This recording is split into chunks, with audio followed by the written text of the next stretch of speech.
안녕하세요. 중동부 유럽 자동차 산업 현황 및 전망에 대해서 헝가리와 체코 사례를 중심으로 말씀드릴 부경대학교 국제지역학부 안상욱입니다. 중동부 유럽 국가는 제2차 세계대전 이후에 동서냉전 질서 속에서 사회주의 신형에 편입되어 있었습니다. 그런데 구소련이 붕괴한 이후에 중동북 유럽 국가의 공산주의 체제도 해체가 이루어지게 되었습니다.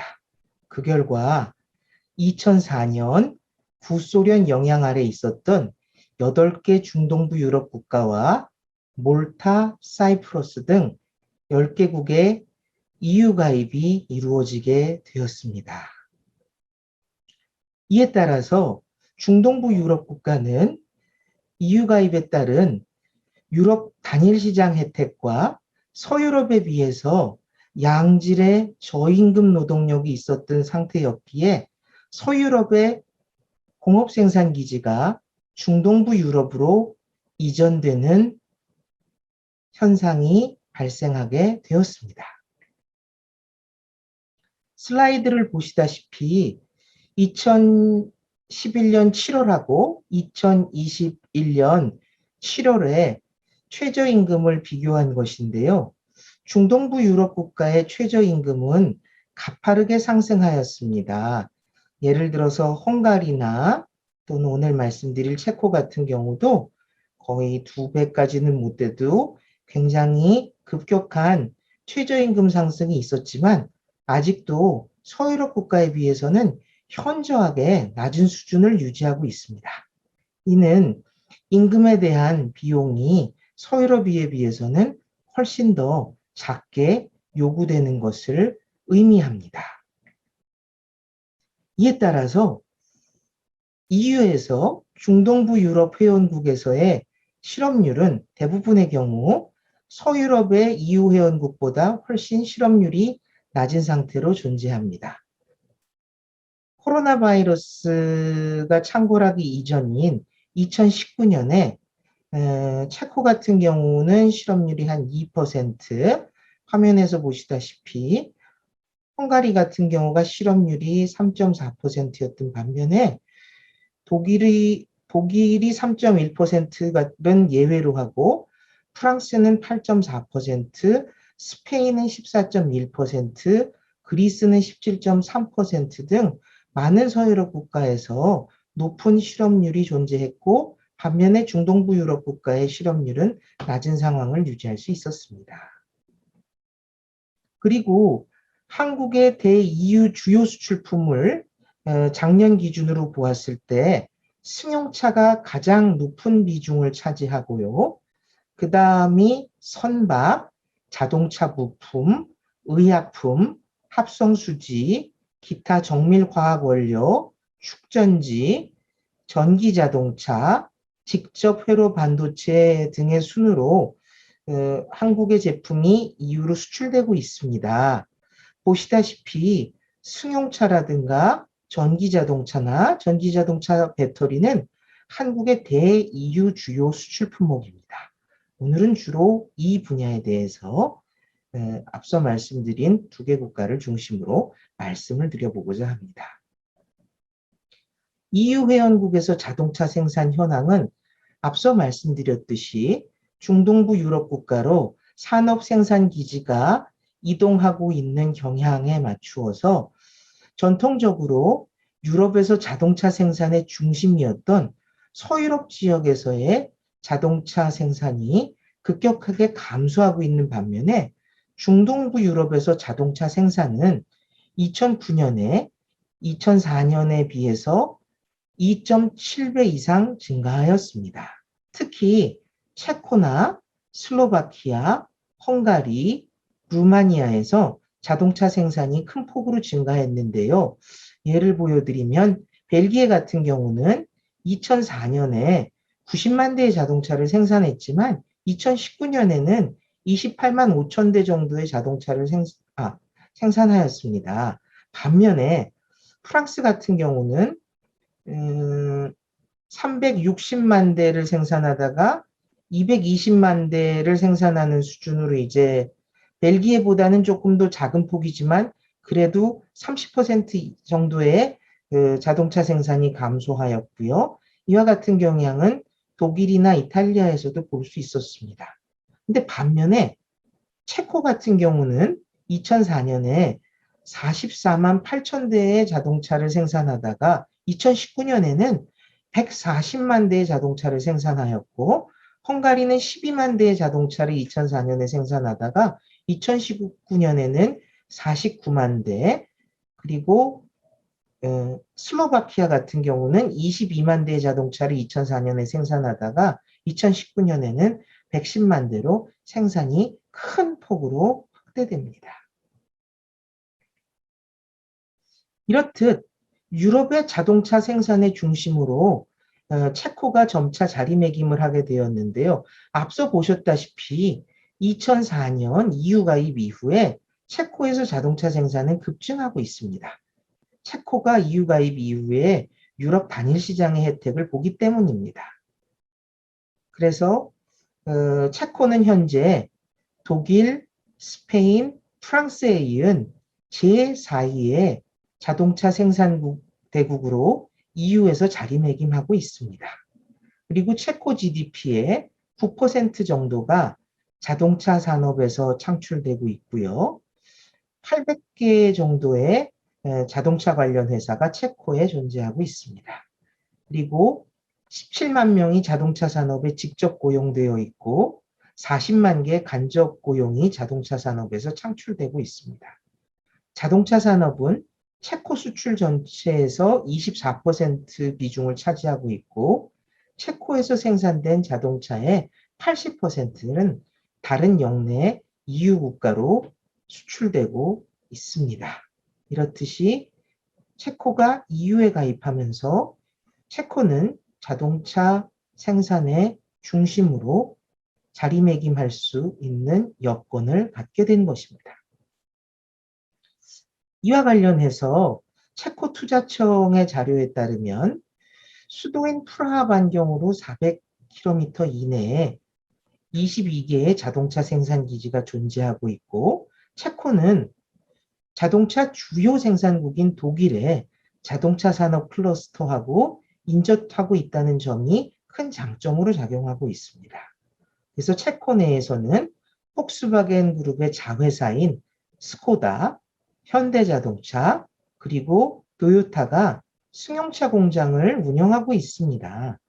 도요타는 푸조 시트로엔 그룹과 체코 합작 공장으로 2002년에 설립했었던 TPCA를 이는 도요타 푸조 시트로엔 오토모빌의 약자입니다. 이 TPCA를 2021년 1월 1일부로 완전 자회사해서 도요타 모터 매뉴팩처링 체코 리퍼블릭으로 사명을 변경하였습니다. 체코 투자청의 자료에 따르면 세계 100대 자동차 부품 기업 중 55개 기업이 체코에 지사를 두고 있습니다. 이는 자동차 산업을 위한 산업 생태계가 체코에 이미 이상적으로 구축되어 있는 것을 의미합니다. 그리고 체코에서 자동차 분야의 산학협력은 확고하게 구축되어 있습니다. 그래서 각각의 체코의 공과대학들이 자동차 산업과 유기적으로 연결하여 협력 프로젝트를 많이 수행하고 있습니다. 자동차 산업 관련 기술 연구에 그 체코 대학들이 이제 그 자동차 기업과 연결된 사례를 말씀드리면 오스트라바 공대 같은 경우가 현대자동차하고 밀접하게 협력하고 있는 상황을 말씀드릴 수 있습니다. 그리고 체코 내 자동차 연관 산업 진출에서 참고하실 사안에 대해서 좀 말씀드리면 체코는 코로나 바이러스 유행 이전인 2019년에 2%대의 실업률로 거의 완전 고용 상태를 달성하였습니다. 그리고 2021년 5월 기준으로 3.1%의 실업률로 고용 상황이 코로나 바이러스 창궐에도 불구하고 상당히 좋은 편입니다. 그렇기 때문에 이와 같은 완전 고용 상황에서 신규 인력 채용에 애로사항이 발생할 수 있다는 점에 대해서 말씀드립니다.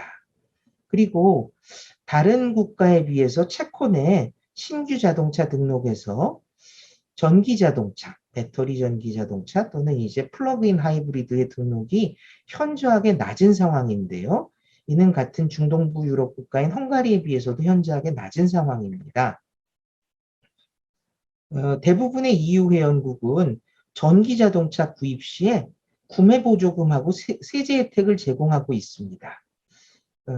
그렇지만 체코 같은 경우는 세제 혜택을 이제 주지 않고, 그리고 그 세제 혜택을 만약에 준다고 해도 이는 대중교통 사업자, 기업, 공공 부분에 국한되어 있습니다. 그리고 다른 EU 회원국에 비해서 체코 같은 경우는 전기 자동차로의 이행에 대해서 조금 더 준비하거나 정책적으로 지원하는 것들이 이제 좀 미약한데요. 이에 대해서 좀 말씀드리면, 앞서 말씀드렸다시피 개인 전기 자동차 구매 보조금을 주지 않는 것들이 있고, 이렇기 때문에 체코에서 전기 자동차 신규 등록이 낮은 상황이었고, 대체 연료 자동차로의 이제 이행을 늦게나마 체코 정부가 대비하기 위해서 체코 투자청에 따르면 전기 자동차, 하이브리드 압축 천연가스 자동차, 액화 석유가스 LPG 자동차, 바이오연료 및 수소연료 전지 등의 분야에 대해서 이제 투자하려는 기업에 대해서 체코 투자청이 정보를 제공하고 재정 지원의 중개를 하는 등 친환경 자동차 산업 발전에 대해서 현재 관심을 보이고 있기 때문에, 관련해서 이제 체코에 진출하시고자 하는 기업들은 참고하시면 좋을 듯합니다. 그럼 왜 이렇게 전기 자동차에 대해서 말씀드렸냐 하면, 유럽은 세계 기후변화 대응을 교토 이정서 이후로 계속 주도하고 있습니다. 이에 따라서 EU에서 온실가스 배출은 이미 2014년에 1990년 대비 20% 미만으로 1990년 대비 20% 미만으로 이제 감축하는 것을 달성을 하였는데요. 반면에 운송 분야에서 온실가스 배출은 증가하고 있습니다. 그래서 EU에서 이제 주안점은 운송 분야의 온실가스 배출을 어떻게 해서든지 감축하려고 하는 것입니다. 이에 따라서 EU는 2020 기후에너지 패키지나 2050년까지 경쟁력 있는 저탄소 경제로 나아가기 위한 로드맵, 2030 기후에너지 프레임워크, 그리고 또한 승용차 온실가스 배출 규정 제정 위에도 각종 로드맵이나 지침을 설정해서 운송 분야에서 온실가스 배출을 감축하려고 하고 있습니다. 이와 관련된 이제 구체적인 사례로 단일 유럽 교통지역 로드맵이나 또는 대체 인프라 구축을 위한 지침 등의 사례를 들 수 있습니다. 그리고 올해 발표된 EU 집행위원회의 이제 Fit for 55 법률안에 대해서 이제 말씀드리고자 하는데요. EU 집행위원회는 2050년 탄소 중립을 목표로 하는 신성장 전략인 유럽 그린딜을 2019년 12월에 발표한 후에 2020년 3월 유럽 기후법을 제정해서 법적인 구속력을 부여하였습니다. 그리고 2030년까지 온실가스 배출을 최소 55% 1990년 대비 감축하기 위하려는 유럽 기후법의 중간 목표를 달성하기 위해서 EU의 현재 감축 노력은 보다 더 강화돼야 하는데요. 이를 위해서 EU 집행위원회는 올해 7월 탄소 배출 관련 영내 법률을 재정비한 Fit for 55 법률안을 발표하였습니다. 그리고 2030년까지 온실가스 배출을 최소 55% 감축하는 것을 목표로 하는 Fit for 55에는 전기자동차와 같은 친환경 차량의 시장 규모의 확대에 따라서 친환경 자동차 충전 인프라를 강화하려는 내용도 포함되게 되었습니다. 이와 같은 EU의 정책적 노력에 힘입어서 EU에서 전기자동차 등록은 빠른 속도로 증가하고 있습니다. 2010년에 EU, 영국, 아이슬란드, 노르웨이에서 신규 차량 등록에서 0.01%를 차지하였었던 전기자동차 등록은 2019년에는 3.46%로 빠른 속도로 증가하였고, 그리고 작년에는 유럽이 중국을 제치고 세계 최대 전기자동차 시장으로 부상하였고, 전기자동차 신규 등록은 140만 대 규모로 전기자동차 신규 등록에서 10% 비중을 차지하게 되었습니다. 그런데 EU가 이와 같이 강력한 전기자동차로의 드라이브를 추진하고 있음에도 불구하고 전기자동차 배터리 분야에서는 대단히 취약한 점을 보여주고 있습니다. 전 세계 리튬 이온 배터리 생산은 중국, 일본, 한국이 주도하고 있습니다. 전기자동차 산업의 이제 핵심 분야인 전기자동차 배터리 생산의 산업 생태계 구축을 위해서 2019년 EU 집행위원회는 배터리 분야 전략행동계획의 집행, 유럽에서 배터리 가치사슬 형성이라는 제목의 보고서를 발간했는데요. 여기서 이제 EU 운송수단의 전력화가 2050년까지 탄소 배출 중립 실현 달성의 중요한 수단이라는 것이 언급됩니다.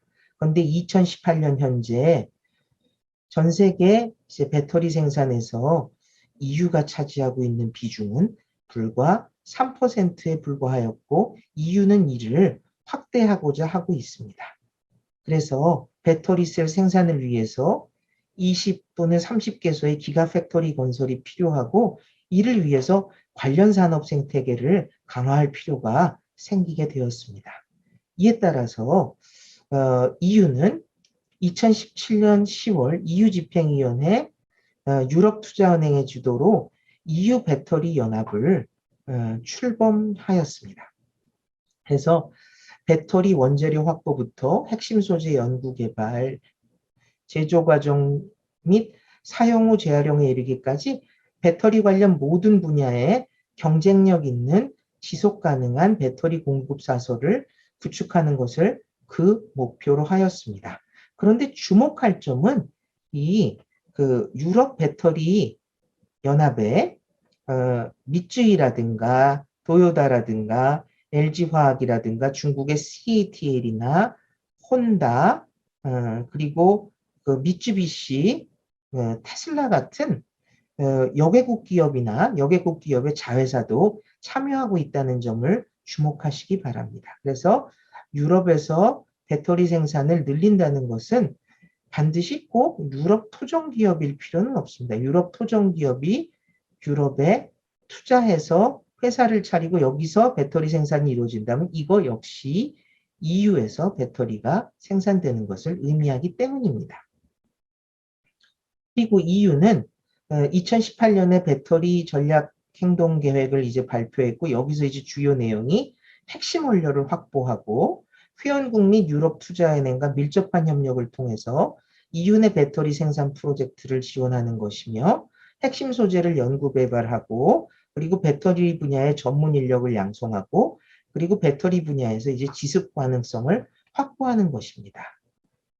그리고 친환경 전환, 에너지 전환이 이제 진행되면서 배터리에 대한 수요가 빠르게 증가할 것으로 예상되면서 배터리 시장은 전 세계에서 굉장히 전략적인 문제가 될 것이라고 EU는 인식하고 있는 것입니다. EU 회원국 내 이제 전기 자동차 배터리 공장 현황을 이제 본 지도를 통해서 이제 보시면은 이제 많은 업체들이 신생업체나 중소업체들이고요. 이제 10대 기업들로 보면은 이제 AESC라든가 원래는 이제 닛산의 자회사였다가 이제 닛산이 이제 중국의 엔비전에 매각한 회사죠. 그리고 이제 잘 알려진 이제 중국의 CATL이나 그리고 또 이제 미국의 테슬라 같은 경우 그리고 LG 지금 이제 에너지 솔루션으로 사명을 변경했죠. 폴란드에서 이제 공장을 운영하고 있습니다. 그리고 이제 삼성의 이제 SDI 그리고 SK이노베이션이 이제 헝가리에서 공장을 운영하고 있는데요. 헝가리 같은 경우는 강력한 정책을 통해서 전기 자동차 또는 배터리 산업의 이제 발전을 준비를 하였었습니다. 헝가리 경제부는 2014년 3월에 이 모빌리티 이행 계획을 발표했고 2015년에 헝가리 정부가 이를 승인했는데요. 이 정책 주요 영역 중에 대용량 배터리 개발 활성화를 위한 시범 사업 추진이라는 것이 이제 명기되어 있었고 전기 자동차 생산 촉진 및 대중화를 위한 연구 개발 혁신 지원이나 또는 이제 친환경 자동차 관련 국제기구 및 유럽연합 활동 참여, 전기자동차 산업 지원 및 육성을 위한 법률 및 과세 정권 검토 및 확대 등이 포함되어 있습니다. 그리고 헝가리는 체코와는 다르게 전기자동차 개인 구매 보조금을 이제 지급하고 있고, 그리고 배터리 전기자동차와 플러그인 하이브리드에 대해서 등록세를 면제하고 있습니다. 세계 10대 배터리 제조업체 중 이제 EU나 영국에서 공장을 운영 중인 것은 이제 폴란드에서 공장을 운영 중인 LG 에너지 솔루션, 그리고 헝가리에서 공장을 운영 중인 SK 이노베이션, 삼성 SDI, 그리고 독일에서 이제 공장을 건설 중인 이제 중국의 CATL, 영국에서 이제 공장을 건설 중인 중국으로 이제 매각된 과거 이제 닛산 자회사였었던 ASC 등이 있습니다. 한국의 이제 SK이노베이션이나 삼성 SDI는 헝가리에서 배터리 생산 공장을 운영하고 있는데 이를 이제 확대하려고 하고 있습니다. 이는 EU에서 이제 전기자동차 수요가 이제 급증하고 이에 따라서 전기자동차 배터리 수요 역시 급증하면서 여기에 이제 대응하려는 국내 기업들의 전략입니다. 그리고 또한 헝가리의 주요 도시에서 운영 중인 하이브리드 버스인 에보버스는 독일계 완성차 업체인 메르세데스 벤츠와 헝가리 기업이 이제 협력해서 생산하고 있는데요.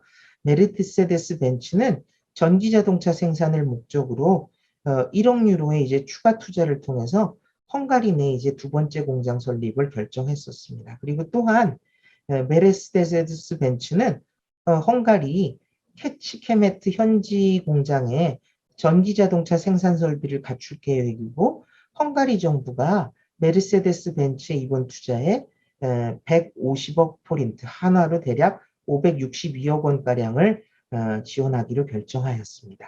이와 같이 헝가리는 유럽 내 배터리 생산의 중심으로 부상하였습니다.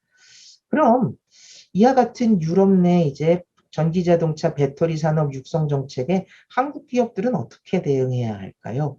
유럽의 이제 고객사와 네트워크를 좀 강화해야 될 것이고, 유럽의 주요 완성차 업체인 배터리 제조업체들과 합작사 설립을 필요해서 협력을 더 강화할 필요가 있습니다.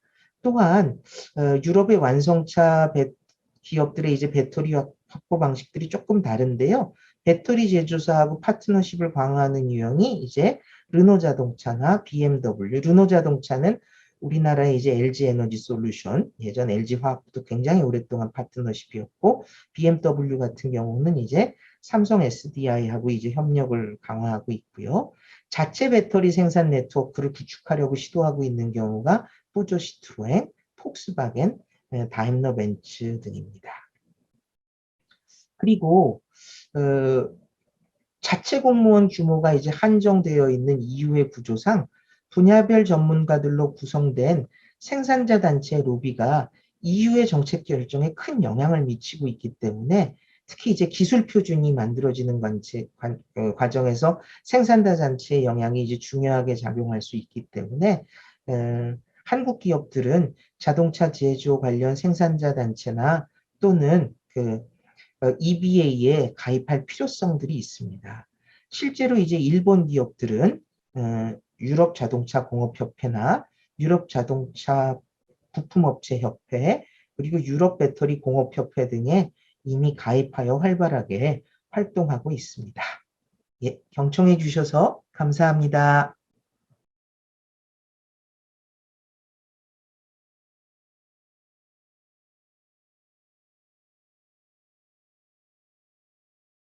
안녕하십니까. 위각관사 대표 전주한 헝가리 대사관사무관 볼로 클레멘트입니다. 이어서 헝가리 물류시장과 헝가리 경제 현황을 소개하도록 하겠습니다. 오늘의 발표에 헝가리 투자청에서 받은 자료도 이용하겠습니다. 헝가리가 5억 명 인구의 유럽 시장에 위치하고 중유럽 딱 가운데 있습니다.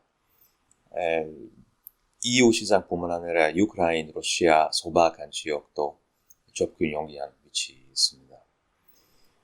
면적이 한국과 비슷하지만 인구는 한국 5분의 1밖에 안 되는데 1,000만 명 정도 됩니다.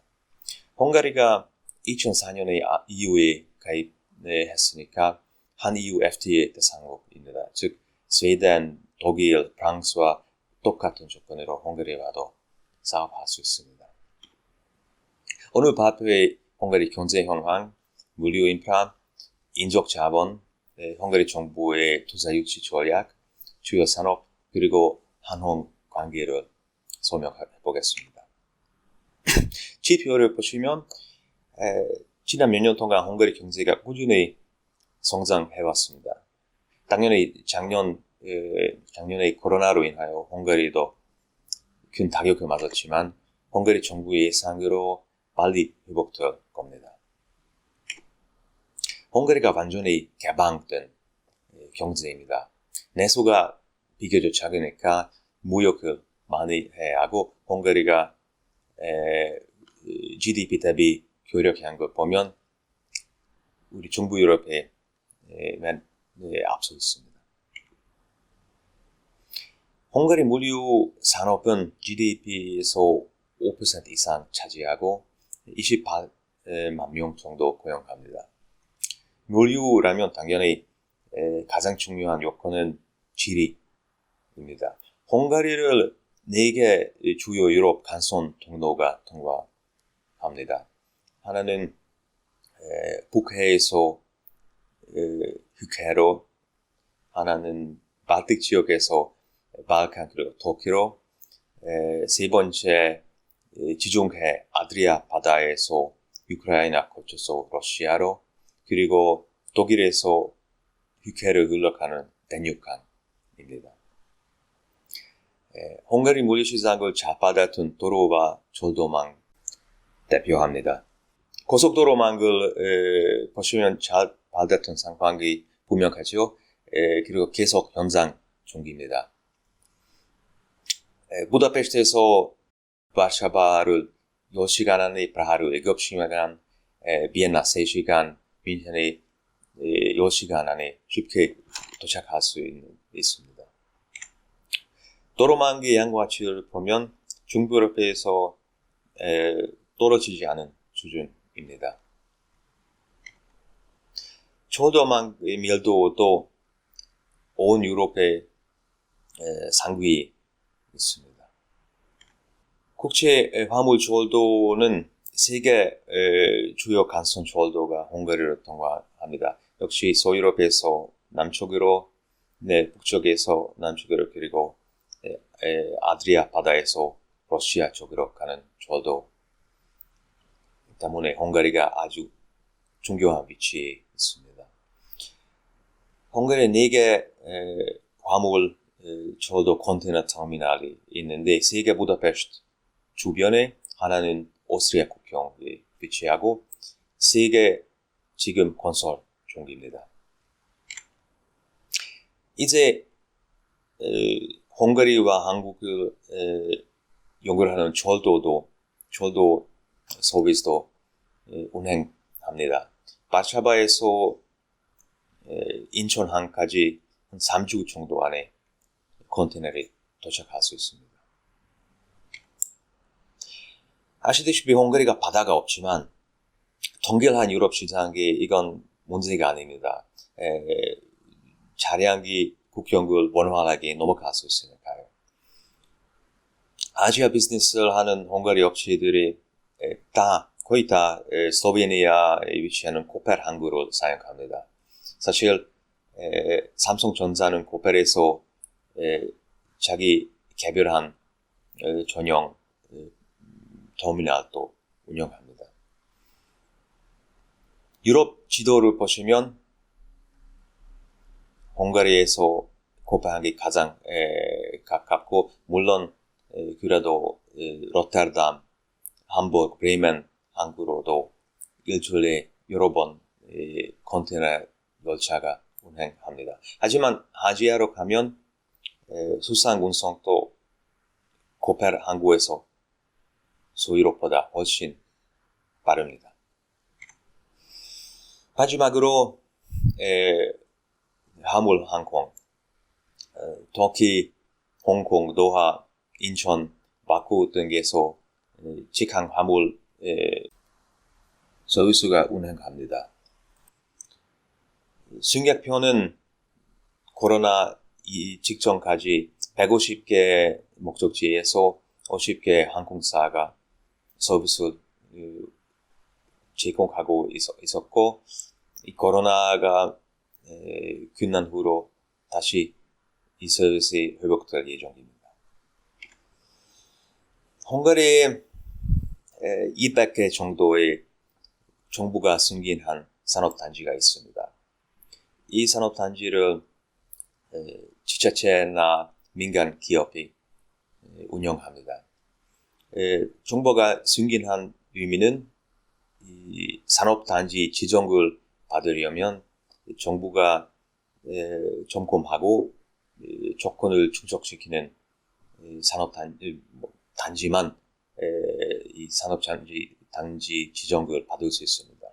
보통 고속도로 접근 용기가 중요하고 산업단지가 부지를 미리 확보해야 하고 도로, 공공시설, 가스, 전기 등 미리 설치해야 해서 새로 입주하는 업체가 자기 공장을 빨리 건설하고 활동을 빨리 시작할 수 있는 환경을 제공합니다. 부가적인 서비스로 장고, 보보딩, 세관 대행 등도 제공합니다. 한 가지 명심해야 하는 것은 유럽에서 EU에서 산업단지가 감세나 기타 혜택을 제공할 수 없습니다. 이건 불법입니다. 이런 산업단지가 에서 얻을 수 있는 것은 잘 설정한 환경, 그리고 특히 지자체가 운영하는 산업단지 경우에는 행정건무, 건설허가 등 기타 허가 획득할 때 도움을 받을 수 있습니다. 구체적으로 물류단지 얘기하려면 이건 부다페스트거든요. 부다페스트 시내 그리고 외곽에 많은 현대적인 물류단지가 모입니다. 정면적이 230만 스퀘어미터 정도 됩니다. 지금까지 하드웨어에 대해서 얘기했고 지금부터 소프트웨어, 인적 재산에 대해서 소개해 보겠습니다. 헝가리 임금 수준은 중부 유럽에서 낮은 편입니다. 고용, 해고, 최저임금 등 노동과 관련한 규제가 복잡하지 않고 사실 사업하기가 헝가리에서 편합니다. 물론 직원은 비용뿐만 아니라 실력도 아주 중요합니다. 헝가리 대학교에서 1년에 한 6만 명 정도의 학생이 졸업하는데 주로 경제, 경영, 행정, IT, 기술, 과학 등을 공부합니다. 헝가리 법에 따라 대학교를 졸업하려면 외국어 그리고 컴퓨터 실력, 자격증을 필수적으로 획득해야 합니다. 제일 외국어는 물론 영어이고 2위로 독일어로 많이 공부하는데 이어서 순서는 불어, 러시아어, 이탈리아어, 스페인어입니다. 국제적인 비교에도 헝가리 사람, 특히 젊은 사람의 영어 실력이 좋은 수준입니다. 헝가리 정부는 외국 기업을 유치하기 위해 다양한 인센티브를 사용합니다. 이건 산업 프로젝트 규모 등 여러 가지 조건에 따라 아주 다양한 조건이 나올 수 있으니까 지금 자세한 설명을 드릴 수 없지만 기본적으로 네 가지 종류가 있습니다. 하나는 자금 지원, 즉 경금. 그건 EU 개발 자금에서 신청할 수 있거나 헝가리 정부에 신청하면 맞춤형 지원 패키지를 제공할 수 있습니다. 그 외에 법인세 감세도 있고 교육 지원, 교육시설 설립 지원, 또 첨단 기술을 유치하기 위해 연구개발 관련한 지원도 가능합니다. 중요한 점은 헝가리 각 지역 발달 수준에 따라 받을 수 있는 지원에 대한 한도가 있습니다. 어떤 지역에서 50%까지 있고 어떤 지역에서는 특히 부다페스트 시내에서 인센티브를 받기 힘듭니다.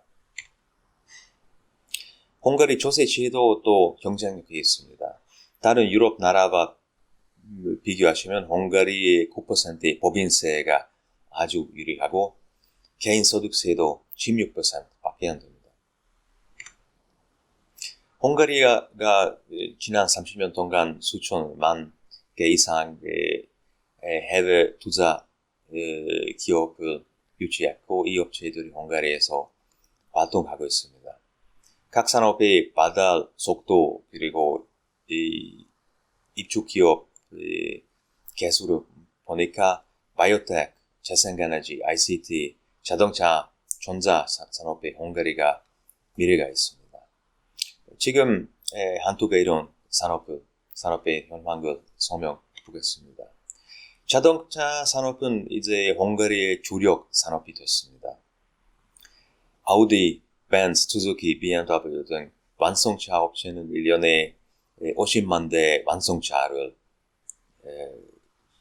제조하고 전체 이 산업의 생산 가치가 260억 유로를 초과합니다.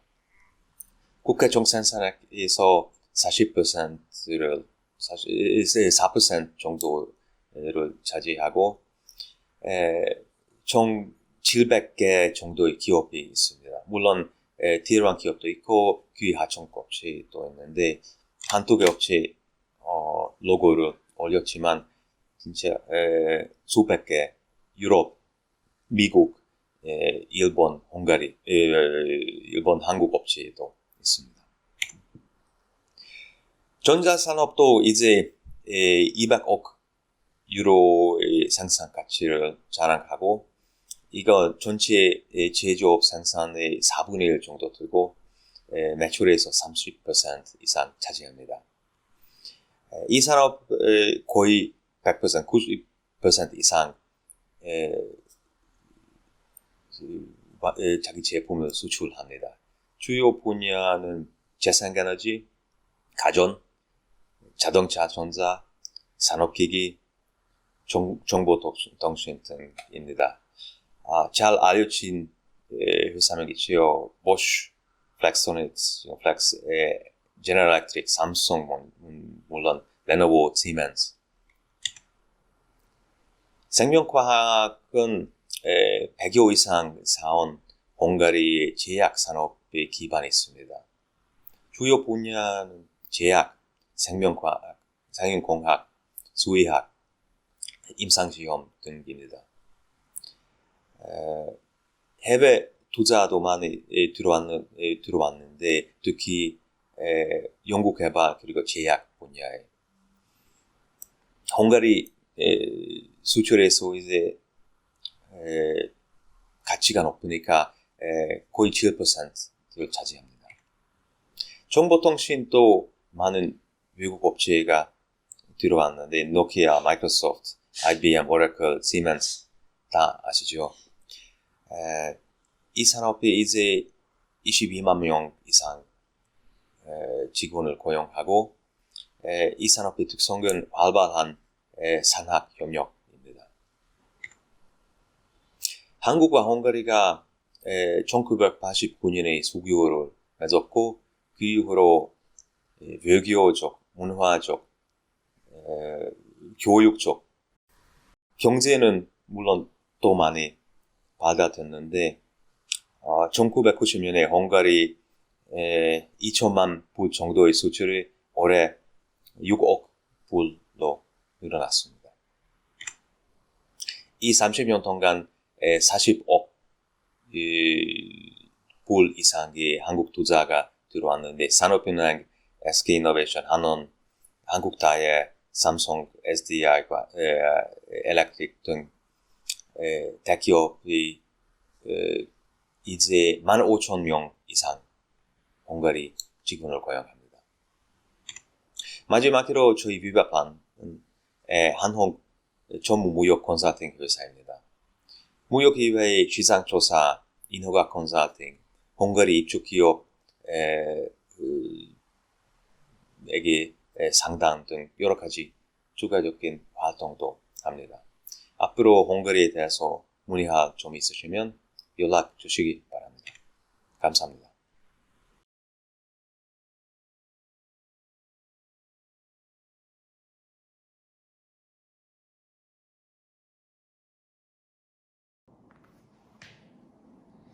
안녕하십니까. 반갑습니다. 이번 헝가리 물류기업 해외 진출 사례와 상생 협력 방안에 대해서 발표할 태웅로직스 헝가리 지사 김화수입니다. 본 발표는 간략히 회사 소개, 해외 지사 현황과 한국 기업의 헝가리 진출 현황, 태웅로직스 헝가리 진출 배경, 물류 수행 상황, 고객사 물류 지원 협력 네트워크와 향후 상생 협력 방안에 대해서 발표드리고자 합니다. 저희 태웅로직스는 1996년 1월 설립되어 현재 25년 정도의 업력을 가지고 있으며 368명의 국내외 해외 직원 그리고 지속적인 매출 성장과 전 세계 약 27만여 컨테이너 물량을 취급하고 있습니다. 저희 태웅로직스의 현재 지사 네트워크를 보자면 약 11기국에서 17개의 지사를 운영하고 있습니다.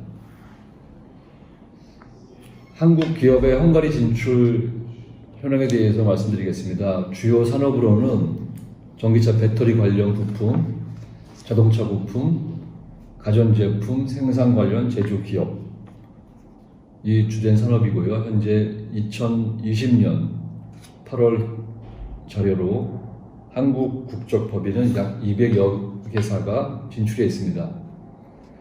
지리적인 위치의 특성상 유럽 내륙 공역의 교두보로 헝가리 지역이 많이 대두되고 있고 2016년 8월 SDI 혹은 SK사의 전기차 배터리 투자가 기폭제가 되어서 현재도 공장 증설 및 신축이 지속적으로 계획되어 물류산업이 성장세에 있을 것으로 예측하고 있습니다. 아래 표는 현재 대표 헝가리 진출기업 현황으로 참고하시면 될 것 같습니다.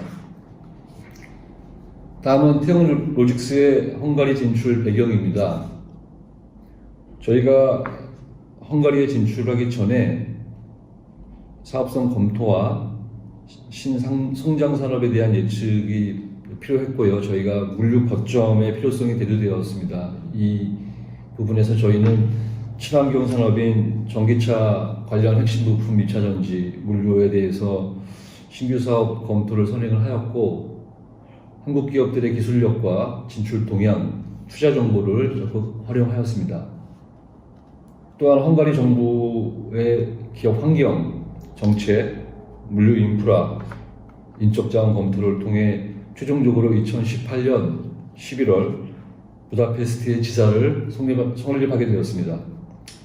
사전 준비 과정에서는 저희가 SK사의 2차 전지 생산 공장 설립 부분에 대해서 물류 준비를 수행을 하였고 2차 전지 물류 전담 조직 및 영업 활성화를 통해서 안정적으로 본 헝가리 진출에 성공할 수 있었습니다. 이 과정에서 다양한 원료와 소재에 대한 화물 특성을 이해하였고 신속히 운송 통관 하역 프로세스에 대해서 일괄 업무가 가능하도록 협력사 네트워크를 갖추었습니다. 또한 설비 구축, 물류 수행 경험을 바탕으로 현재까지도 신규 공장 건설 고객사에 대한 물류 컨설팅을 병행하고 있습니다. 다음은 현재 저희의 물류 수행 상황입니다. 본장에서는 해상 항공, 철송 등의 헝가리 수입 위주의 물류 수행 방안에 대해서 지도와 함께 간략히 설명드리고자 합니다. 앞서 지도에서 보셨듯이 한국 및 중국에서 선적을 할 경우 해상, 철도, 육로 등의 다양한 운송 방법이 요구되고 있습니다. 현재 운송 일수로는 한국 기준으로 약 42일에서 45일, 중국인 경우 철도 기준으로 약 50일 정도의 운송 일수가 소요되고 있습니다. 또한 항공 운송일 경우에도 육로 운송이 동반되며 총 통관 일수 포함하여 2에서 3일 정도의 운송일이 요구되고 있습니다. 헝가리의 지리적 특성상 제3국에 도착 항구를 많이 이용하게 되는데요. 주로 슬로베니아, 크로아티아, 이태리, 저머니 등의 국가에서 다양한 도착 항구로서의 이용을 하고 있습니다. 이러한 다양한 운송 형태와 통관 방식을 채택하여 현재 수입 물류 수행을 하고 있습니다. 본장은 수행 물류 현황으로서 S사의 경우 2차 전지 제조사입니다. 이 물류로서는 저희가 2018년부터 현재까지 생산 설비 통관, 운송 프로젝트 지정이 되어 현재까지 수행을 하고 있고, 양극재, 음극재, 전해액 등과 같은 원부자재 조달 운송도 수행하고 있습니다. 또한 유럽 도착 항구에서 중량물 및 오버사이즈 화물 운송도 수행을 하고 있습니다. 이 2차 전지 제조사에 관련된 협력사들의 물량인 전해액 등과 같은 생산 원료와 설비 조달 물류를 수행하고 있으며, 폴란드 지역 혹은 기타 유럽 지역까지도 물류 수행을 하고 있습니다. 이러한 물류 수행을 하기 위해서 요구되는 핵심 역량이 있는데요. 이 부분은 크게 운영 전문 조직과 전문성, 그리고 동유럽 지역의 운송 경쟁력이라고 할 수 있겠습니다. 먼저 다양한 지역에서 수입 물류가 진행되고 있는데, 이는 본사와 저희 헝가리 지사가 연계하여 물류 컨트롤 타워 수행을 하고 있고, 또한 설비 구축 일정과 순서에 맞는 물류 계획의 수립, 그리고 수입 통관 노하우를 갖추어 현재 전문적으로 2차 전지 사업에 대한 물류에 대해서 수행을 하고 있습니다. 이 동유럽 지역에서의 운송 경쟁력은 꾸준한 운송 실적과 이를 바탕으로 양질의 협력사들과 후속 사업에 대해서 개발이 가능할 것입니다. 저는 현재 월 평균 500컨테이너의 화물량을 소화하고 있으며, 이 부분은 동유럽향 2차 전지 설비와 소재가 되겠습니다. 다음 고객사 물류 지원 협력 네트워크입니다. 현재 고객사 물류 지원 관련해서는 저희가 수행하고 있는 지금 방안으로서 한국 고객사 전담 관리자를 배정하여 운영하고 있습니다. 이는 일과 후나 주말 혹은 휴일에 긴급 요청에 대한 응대 방안이고요. 통관 운송 등에 대한 헝가리 내 협력사들과의 정보 공유입니다. 최근 법령 및 제도 변경이 수시로 일어나고 있는데, 이는 헝가리 내 물류 관련 규정을 숙지하고 준수하여 사후에 문제가 발생되지 않도록 관리하고 있습니다. 다음은 생산 및 수출 기업 고객사들에 대한 물류 리드타임 개선 방안 소통입니다. 현재 선복 부족 및 항해 지연 관련해서 많은 물류에 어려움이 있는데, 이 부분에 대해서는 상호 개선안을 제공하고 시범 운영을 통하여 이를 검증하고 개선시키는 상호 협력이 필요할 것입니다.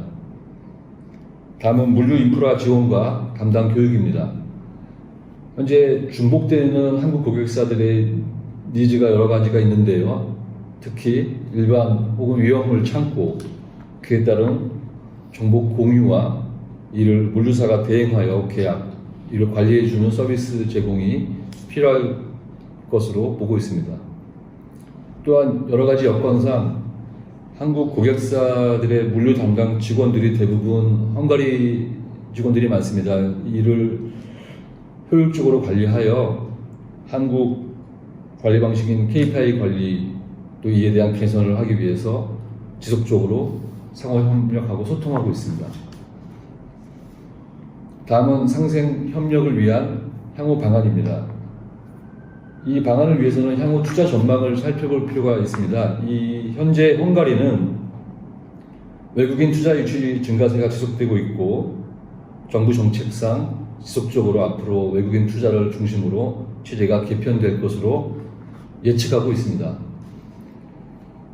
이에 대한 2020년 헝가리 투자청의 분석 자료를 보면 2020년 약 907개의 프로젝트 투자가 유치되었고 이는 약 40억 7,800만 유로의700억 유로의 투자금이 유치되었습니다. 이 중 아시안 쪽 투자 상황을 보면 약 30여 개의 프로젝트 11억 6,500만 유로의 투자금이 유치되어 약 29%의 아시아 쪽 투자가 이루어졌었습니다. 이를 바탕으로 상생 협력을 위한 향후 방안으로서는 2차 전지 관련 고객사들과의 상호 소통, 이 소통 내용은 설비 구축 및 생산 일정에 대한 정보에 대한 소통, 거기에 대한 지원 계획 수립, 고객사 납기, 계약 이행에 따른 물류 제한과 문제 발생 시 대응 방안에 대한 소통, 그리고 물류 관련 제도 및 규정에 대한 상호 소통이 선행되어야 될 것입니다. 다음은 물류 여건에 대한 정보 교류와 실무 지원입니다. 앞서 말씀드린 외국인 투자 유치 증가세에 힘입어서 신규 진출사가 계속 늘어나고 있는데요. 이에 대한 물류 컨설팅을 사전에 지원하고 현재 지속되는 고운임, 선복 부족 상황에 대해서 물류 여건 변화 예측하고 이에 대한 대응 방안과 여러 가지 안을 상호 소통하고 제시하는 이러한 정보 교류 능력이 필요할 것입니다. 때로는 수행 중에 비정상 상황이 발생하는 경우도 있습니다. 이때 전담 운반을 가동하고 상호 간에 신속 대응하고 또 대안 솔루션을 제안하고 이에 대해서 상호 소통 협력하는 체계가 갖추어져야 될 것이라고 생각합니다. 마지막으로 상생을 위하여 필요되는 물류 공동 인프라 투자입니다. 한국 기업 니즈들에 맞는 물류 인프라, 이 부분은 주로 창고, 운송 장비, 철도 실와이 등이 있는데 이 부분은 고객사와 물류사가 장기적인 관점에서 공동 투자하여 니즈에 맞도록 효율을 증대시키는 방안도 필요하다고 생각합니다. 다음은 헝가리 물류업체와 저희 물류사나 혹은 고객사가 컨소시엄 투자로 향후에 요구되는 물류 지원에 대해서 인프라에 대한 적극적인 이용 방안이 필요하다고 생각합니다. 본 발표를 들어주셔서 감사드립니다.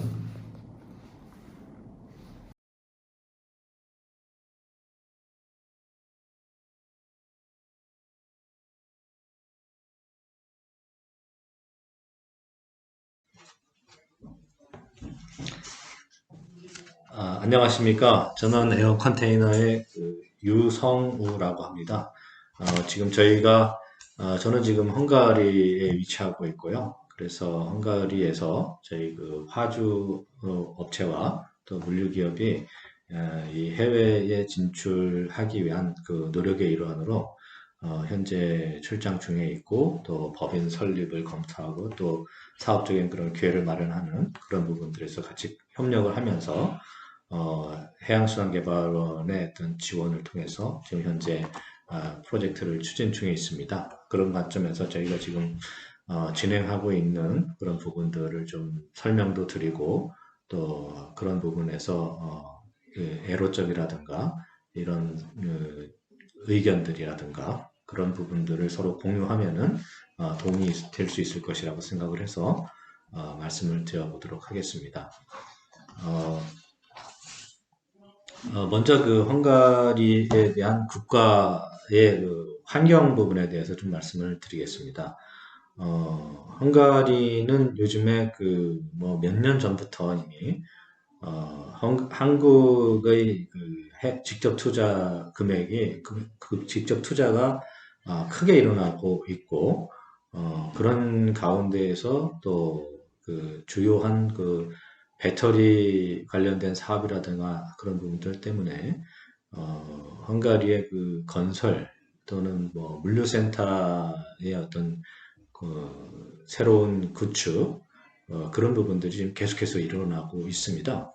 그래서 그런 부분에서는 어떤 그 붐이 일어나고 있다라고 할 수 있을 정도로 지금 이제 커져가고 있는데요.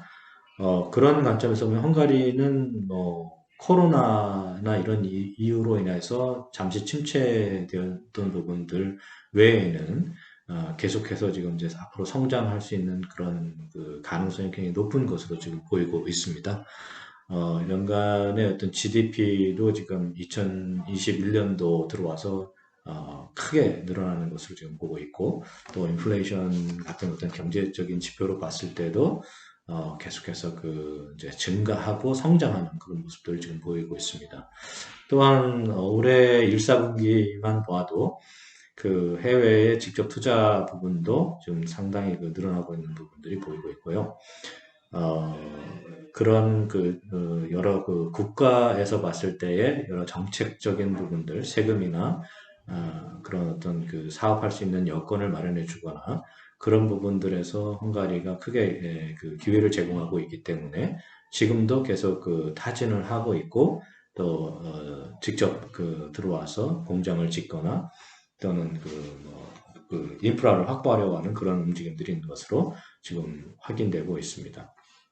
특히 이제 관련될 수 있는 것이 SDI나 또는 SK에서 그 자동차 배터리 공장을 좀 설립하고 계속 양산 체제로 좀 들어가고 있기 때문에 그런 부분들과 어울려서 그 협력업체들의 그 비즈니스까지 크게 늘어날 것으로 지금 예상이 되고 있습니다. 그래서 다음으로 그 어떤 그 시장적인 환경을 보면 지금 저희가 지금 집중하고 있는 것은 이런 자동차 배터리 SK와 또 SDI 또 CATL도 지금 헝가리에 그 공장이 지금 들어온다는 그런 이야기도 지금 있고요. 그런 면에서 지금 그 시장의 전망을 바라보면은 지금 자동차 관련된 주요 그 수요 시장이 서유럽의 이제 주요 시장이 형성되어 있을 테인데, 그 향후에 연료 자동차보다는 이제 전기 자동차로 전환이 크게 빠르게 일어날 것이고, 그런 가운데에서 그 헝가리는 지금 그런 그 완성차 제조업체에 납품하는 배터리 업체로서 이 헝가리에 그 주요한 업체들이 지금 진출해 있다고 말씀드릴 수 있겠습니다. 폴란드에 뭐 LG 에너지 솔루션이 위치하고 있고, 또 헝가리에는 SK 이노베이션과 또 SDI가 있음으로써 헝가리의 그 시장 이 배터리와 관련된 그런 시장이 그 관련 협력 업체라든가 그런 관계된 그런 시장의 형성이 지금 물류 입장에서 봤을 때는 굉장히 크게 지금 형성되고 있다라고 볼 수 있겠습니다. 그 배터리 생산량으로만 봐도 한국 기업이 한국 업체 3사가 이 유럽에서 차지하고 있는 비율이 상당히 높고 그런 부분에서 그 헝가리 내에 특히 두 업체가 크게 차지하고 있기 때문에 그런 부분에서는 시장이 상당히 크게 형성될 것으로 보이고 앞으로도 더 커질 것이다 이렇게 보고 있습니다. 다음으로 이제 주요한 관점에서 좀 더 디테일한 말씀을 드려보면 저희가 좀 파악하고 또 여러 어떤 자료를 통해서 확인하면서 지금 또 현장에서도 바라보고 했던 내용들인데요. 이제 SDI는 지금 그 헝가리의 부다페스트를 중심으로 해서 봤을 때는 괴드라고 하는 지역에 지금 공장이 있는데 거기는 부다페스트를 봤을 때 북동쪽에 위치하고 있고 계속해서 이제 투자라든가 또 공장을 증설한다든가 그런 것을 통해서 더 사업을 확대해 나가고 또 사업을 체계를 완전히 갖추기 위한 그런 준비를 지금 해 나가고 있습니다. 그렇게 하게 된 배경에는 이제 그 헝가리에서도 정부가 크게 전폭적인 지지를 하고 지원을 하고 있고요. 또한 그 고객들도 지금 뭐 폭스바겐이나 다른 그런 유수의 그 고객사를 지금 유치를 하고 그에 따르는 관련된 배터리를 지금 생산해내는 그런 것들을 지금 진행시키고 있습니다. 그러다 보니까 그와 연결된 납품 협력사들이 또 포진을 하게 되고 그래서 헝가리에 진출을 해서 공장을 건립을 하거나 또는 뭐 중국이나 한국에서 관련된 부품을 납품을 하기 위해서 국제 운송을 실행하는 그런 형태로 지금 일들이 지금 일어나고 있고요. 그러다 보니까 부다페스트의 북동쪽을 중심으로 해서 또 물류와 관련된 물류 센터, 이런 물류의 인프라, 이런 부분들도 지금 계속 확충되고 있습니다. 그러나 이제 아직까지는 좀, 그것들이 그 수요를 따라가지 못하는 그런 형태의 모습은 좀 보이고 있습니다. 다음으로는 또 SK 이노베이션이 있습니다. SK 이노베이션은, 부다페스트, 수도인 헝가리 부다페스트를 중심으로 봤을 때, 북쪽에, 북북서 정도에 위치한 곳에 있습니다. 다뉴브강을 끼고서, 다리를 건너가면 슬로바키아이고, 그러한 코마론이라는 지역에 있는데요. 거기에도 또 일찍이 SK가 이제 크게 헝가리의 지원을 받고 해서 공장을 건립했고, 지금 1공장, 2공장이 이제 들어서서 거기서 운영이 되고 있으며, 이제 향후에 또 3공장을 부다페스트에 중심으로 했을 때 남서쪽으로 이반차라고 하는 곳에다가 지금 공장을 또 지으려고 하고 있습니다. 뭐 가서 이렇게 보니까 아직 그런 시설이나 이런 부분들이 이제 준비는 되고 있는 것으로 확인이 되고 있는데요. 거기에도 지금 이제 3공장을 건립할 것으로 좀 추진되고 있습니다. 마찬가지로 그런 납품을 또 하기 위해서는 관련된 협력 업체들이 포진을 하게 될 것이고 또 헝가리에 공장을 짓거나 또는 이제 한국과 중국에서 다른 지역에서 납품을 하기 위한 국제 운송들이나 코통관, 인랜드 트러킹, 또 VMI 형태로서의 그런 창고를 운영하거나 그런 것들이 지금 이제 나타날 것으로 지금 보고 있습니다. 마찬가지로 공장을 중심으로 한 위치는 다소 이제 신규의 개발 지역이다 보니까 물류에 대한 어떤 인프라, 기본 인프라, 좀 대규모 창고라든가 이런 부분들이 지금 없는 상태라다 보니까 신규로 이제 근방에 새로이 공사들이 하고 있고 그것이 이제 완공돼서 이제 운영이 되기까지는 또 시간적인 차이가 좀 있을 수 있을 것으로 지금 보이고 있습니다. 그래서 현재는 지금 막 공사를 중이거나 공사 준비 중인 그런 형태로 지금 보이고 있습니다.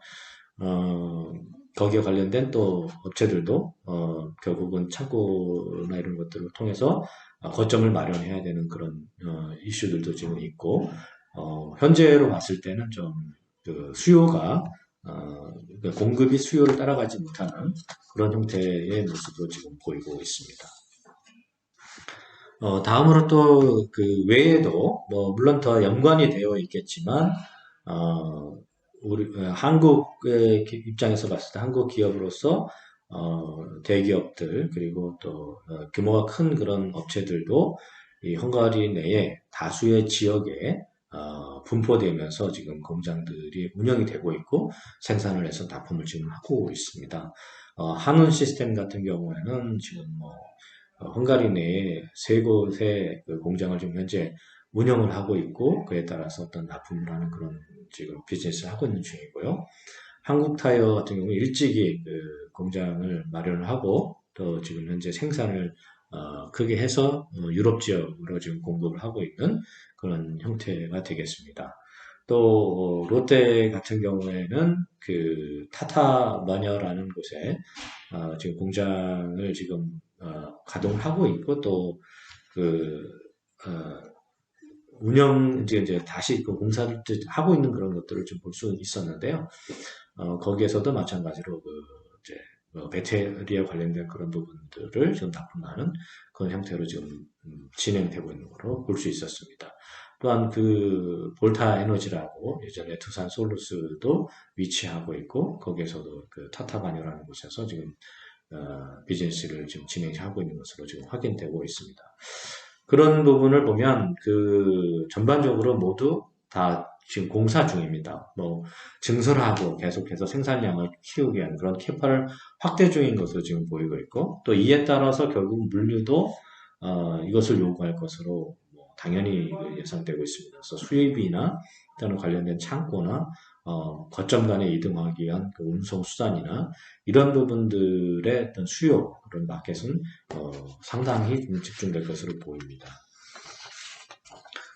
그런 관점에서 다음면 또한 이 동유럽 중심으로 했을 때 헝가리 외에 다른 동유럽 국가에도 유수의 그 자동차 제조업체들이 있기 때문에 이게 향후에 시장이 되었을 때 뭐 10년, 20년 뒤를 봤을 때도 그 주요한 그 수요처들이 있고 그럼에 따라서 헝가리에서 이런 비즈니스는 향후에 그 상당 기간 동안 유지되거나 더 확장되는 그런 모습을 보일 것으로 예상을 하고 있습니다.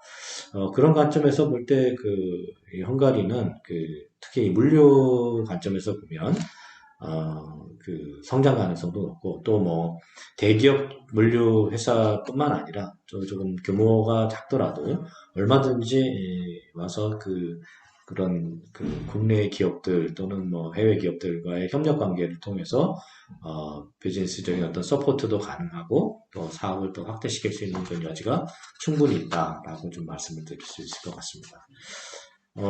다음으로 그래서 지금 현재 물류 관점에서 봤을 때는 한국에 기반된 뭐 유수의 물류사들은 지금 다 나와 있다고 말을 해도 그래도 지금 현재 활동을 하고 있다고 말을 해도 과언이 아닐 정도로 지금 집중되어 있고요.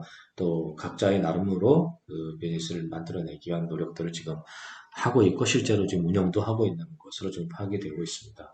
또 외국계 업체들도 또 한국의 어떤 글로벌 업체들과 연계식에서 지금 서비스를 제공하고 있고 그런 부분이 결국은 뭐 헝가리를 향해서 들어오는 해상이나 또는 항공으로의 물류가 상당한 양으로 늘어날 것으로 보이고 또 영내 운송, 뭐 세르비아나 주변의 국에서 또 이 헝가리 내로 납품되는 그런 트러킹 또는 철송 이런 것들이 계속 일어날 것으로 보이고 그에 따라서 헝가리 내에 또 창고의 어떤 수요도 늘고 그것을 운영하고 또 한국의 기업이나 이런 비즈니스 하는 어떤 기업 문화나 또 비즈니스 관계에 있어서의 서로 어떤 코드라든가 그런 서비스 요구사항을 맞춘다든가 그런 것들이 이제 계속 증가할 것으로 보이고 그것에 부응하는 그런 업체들의 수요는 또 계속 늘어날 것으로 지금 보이고 있습니다. 다음으로 그래서 저희가 지금 저희 관점에서 봤을 때 어디가 그러면 물류 거점으로서 또 창고로서 좀 사용이 될 수 있겠느냐 유하겠느냐 이런 부분들 지금 보고 있습니다. 그런 부분에서 바라보면 크게 봤을 때 SK를 중심으로 일어나고 있는 쪽과 또 궤들을 중심으로 일어나고 있는 그런 곳에 거점을 두고 창고를 두는 부분들이 우선적으로 검토가 되겠으나 현재는 창고들이 보이지 않고 있고요. 그러니까 이미 들어가 있거나 또는 수요를 따라올 수 없는 그런 허벌판 같은 것들이 오히려 더 많은 것이고요. 그러다 보니까 거기에서부터 조금 더 밑으로 내려와서 아까 잠깐 말씀드렸던 타타바냐나 이런 곳에 지금 협력사들이라든가 주변의 공장들이 지금 형성이 되고 있습니다. 그런 부분들에 또 위치할 수도 있을 것 같고 제가 와서 이제 여러 지역들을 보면서 부다페스트가 SK나 SDI가 들어오기 전에 과거에 헝가리의 어떤 그런 산업 그리고 물류 이런 부분에서 관점에서 보면 우리나라의 어떤 그 서울의 남부 지역의 창고 이런 물류 거점들이 많았던 군포나 의왕의 레일 터미널 이런 개념으로 봤을 땐 헝가리 부다페스트 남쪽이 지금 그 기존에 이미 오래전부터 이제 그 물류단지가 형성되어 있고 거기에 이제 물류센터 이런 부분을 창고에 관련된 그런 인프라들은 또 많이 포진되어 있다. 어느 정도 그 여유도 있고 또 거기서 일을 해볼 수도 있겠다 싶은 생각은 있습니다. 다만 그것은 결국 주 수요지인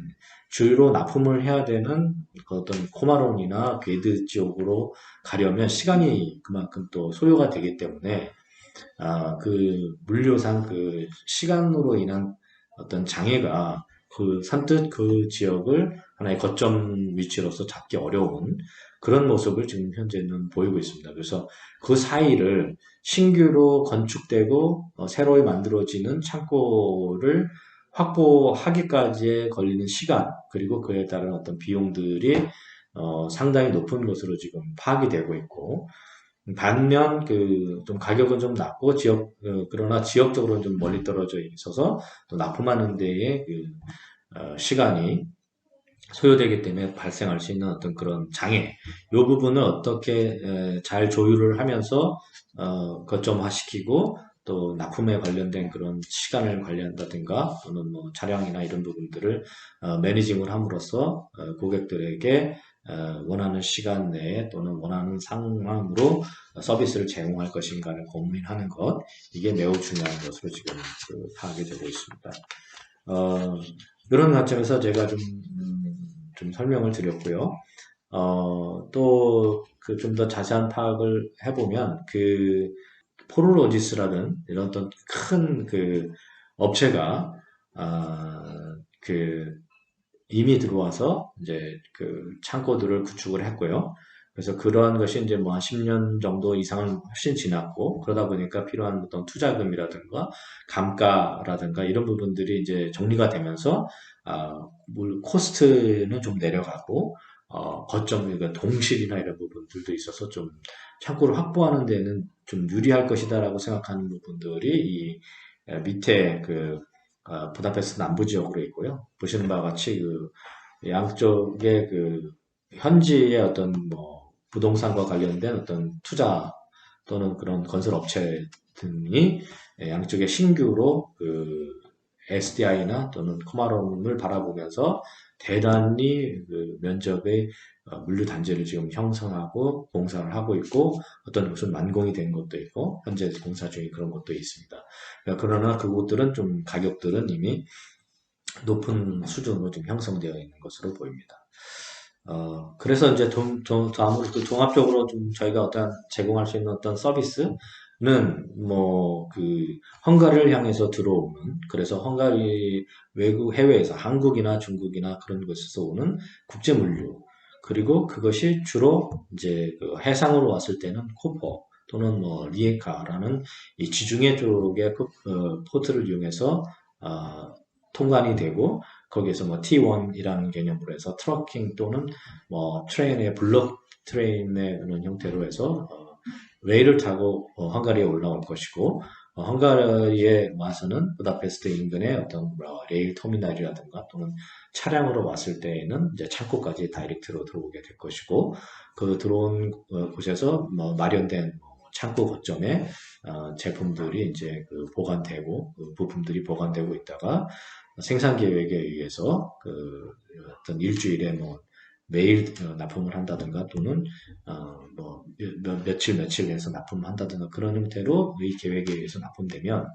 그것이 이제 결국 1년의 모든 서비스 영역들을 제공할 수 있는 그래서 창구와 트러킹 서비스를 제공하고 레일을 제공하고 국제 운송을 하는 에어로 들어올 경우에는 지금 비엔나 항이 오히려 지금 현재 부다페스트보다 지금 더 활성화되어 있기는 한데 그게 향후에 부다페스트가 얼마나 또 공항으로서 이 항공 물류의 어떤 편의성이라든가 오히려 그 통관해서 운영하는 데 있어서 그 크게 이제 거점화될 것이냐의 문제는 있겠지만 현재는 비엔나를 통해서 들어오는 것이 이제 대부분이고 향후에 부다페스트가 잘 개발이 된다면 또 그것을 통해서도 비즈니스가 일어날 수 있는 그런 다양한 비즈니스의 그 상황들은 지금 보일 것으로 보입니다.